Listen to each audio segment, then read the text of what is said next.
Hello, happy Friday. I love Fridays. Yeah, I do like Fridays. So I had a bit of an insight this Friday and I thought I ought to share it with you. And that it relates to the video that I did the other day about the inner child. So if you go and have a look somewhere, I don't know, I'll put a link somewhere. Yeah, somewhere there. Have a look at that and you will see that when I refer to the inner child, I refer to it as a feeling that I experience somewhere here. Clue. You see, I think it's language, and I choose a language that I can relate to. And for me, what I experience, the emotional tug of war that I experience, is similar to that of a parent and a child. That's within me, the facets of who I am.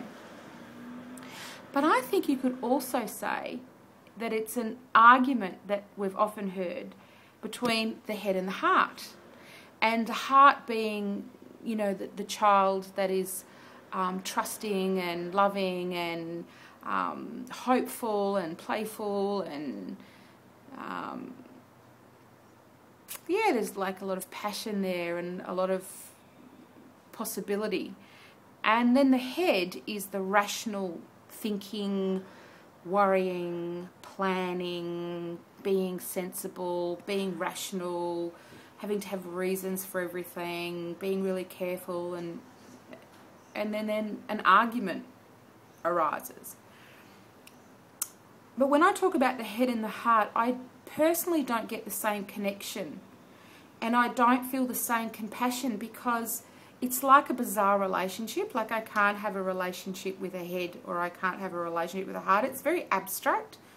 Whereas I really get the relationship between a parent and a child. And so when I'm saying that I would like to have a reconciliation between the parent and the child, like our inner parent, our inner child, that are always at each other, like, I want to do this, no, you better do that, but I want to have fun, and I want to be free, and I want to travel the world, no, you've got to pay off the mortgage, no, you've got responsibilities, you've got to be a grown-up.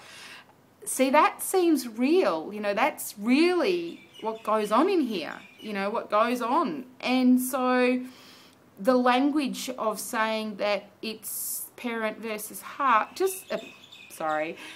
inner parent versus inner child, just really sums it up for me, really works for me. And it's something that I can work with, you know, it's something that I can work through. And, you know, when I try to have compassion and want to stop and listen, you know, listening to your heart seems, again, so abstract, but listening to your child, to your inner child, you know, take out those photos. I said that in another video, but do take out the photos of when you were a child and look at who you were, because that soul is still in you. It's still a part of you.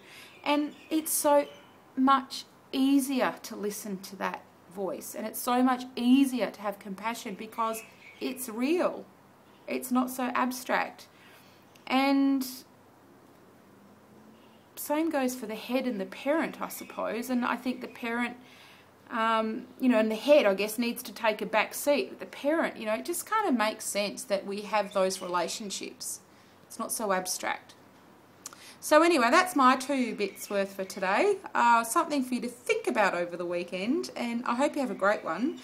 And, you know, so when I talk about these things, you know, it is just language, but it's a language that works, and I hope it works for you too. So that's it for now, and I'll say goodbye. Ciao.